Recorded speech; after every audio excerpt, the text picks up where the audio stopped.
আসসালামু আলাইকুম সবাইকে। আজ আবারও নিয়ে আসলাম আপনাদের সামনে নতুন একটা রেসিপি নিয়ে, আর সেটাও হচ্ছে কেকের রেসিপি। আমি আজকে চকলেট কেকটা তৈরি করছি, সেজন্য এখানে আমি 2টা ডিম ভেঙে নিব। ডিমটা যদি ফ্রিজে থাকে তাহলে অবশ্যই বাইরে রেখে নেবেন।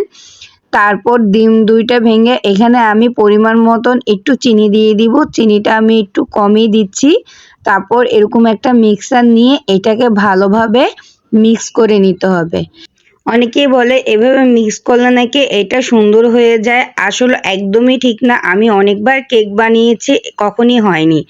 তো সেজন্য আমি দারাজ থেকে একটা সুপার হ্যান্ড মিক্স অর্ডার করেছি। আসলে অর্ডারটা আমি করিনি, আমি যখন কেকটা বানাচ্ছিলাম বাচ্চাদের জন্য তখন ওদের পাপাকে দিয়েছিলাম একটু করার জন্য। যখন ও পারতেছিল না তখন আমি বলছি আমি এভাবেই করি। ও সাথে সাথে দারাজ থেকে এই হ্যান্ড মিক্সটা অর্ডার করে দিয়েছে। এইটা কিন্তু ছোট এবং কিউট।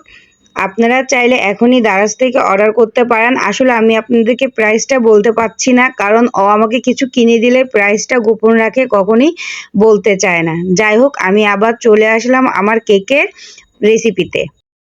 ঠিক যখনই এমন একটা মিক্স হয়ে আসবে সেই পর্যায়ে আমি এখানে অ্যাড করে দিচ্ছি 1 কাপ ময়দা, 2 চামচের মতন গুঁড়ো দুধ, 1 চামচের মতন বেকিং পাউডার এবং কোকো পাউডার। আমি এখানে 1 চামচের মতন কোকো পাউডার দিয়ে দিচ্ছি এবং সবগুলো উপকরণ একসাথে ভালো করে চেলে নিতে হবে। চালার পর দেখেন এরকম একটা গুঁড়ো গুঁড়ো বের হয়েছে, ওইটা আমি ফেলে দিব। তারপর দিয়ে দিব এখানে 1/2 কাপ তরল দুধ।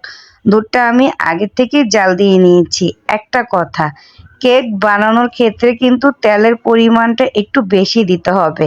আমি অনেক ভিডিও দেখেছি, কেউ কিন্তু এই কথাটা বলে না। আমি আমার অভিজ্ঞতা থেকেই বলছি, আপনি যত বেশি সয়াবিন তেলটা অ্যাড করবেন আপনার কেকটা কিন্তু তত সফট আর নরম থাকবে। আপনারা যদি তেলটা একটু কম দিয়ে থাকেন তাহলে কিন্তু কেকটা নিচে লেগে যায় আর ভিতরে শক্ত হয়ে যায়। আমি কিন্তু অনেকবার কেক বানিয়েছি, যখন আমি এরকম একটু বেশি তেল দিয়ে কেকটা বানাই তখনই আমার কেকটা একদম সফটলি হয়। তো তেলটা দিয়ে এটাকে ভালোভাবে একটু মিক্স করে নিতে হবে। তো যখন কেকের ডোটা মিক্স হয়ে গিয়েছে এ পর্যায়ে এরকম একটা কেকের স্ট্যান্ড নিয়ে নিব। তারপর এখানে আর একটু তেল দিয়ে ঠিক এরকম একটা পেপার কেটে নিব।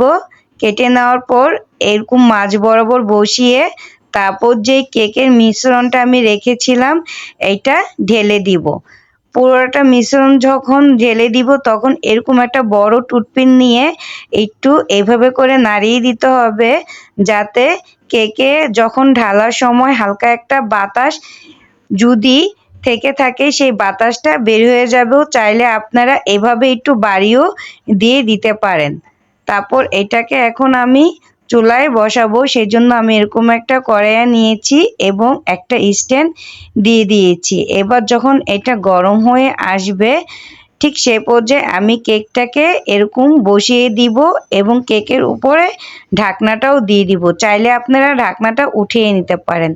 তারপর যে হাঁড়িতে আমি বসিয়েছি ওই হাঁড়িটাও একটু ঢেকে দিব এবং যেন বাতাস না বের হয় সেজন্য একটা ফ্রি দিয়ে এটাকে এভাবে ঢেকে দিব 30 মিনিটের জন্য। 30 মিনিট পর যখন আমি ফিরে এসেছি দেখেন আমার কেকটা কিন্তু ফুলে গিয়েছে এবং টুথপিন দিয়ে আপনাদেরকে দেখিয়ে দিচ্ছি ভিতরটা কিন্তু একদম হয়ে গিয়েছে, টুথপিনে কোথাও লেগে আসেনি। এখন আমি কেকটাকে নামিয়ে নিব।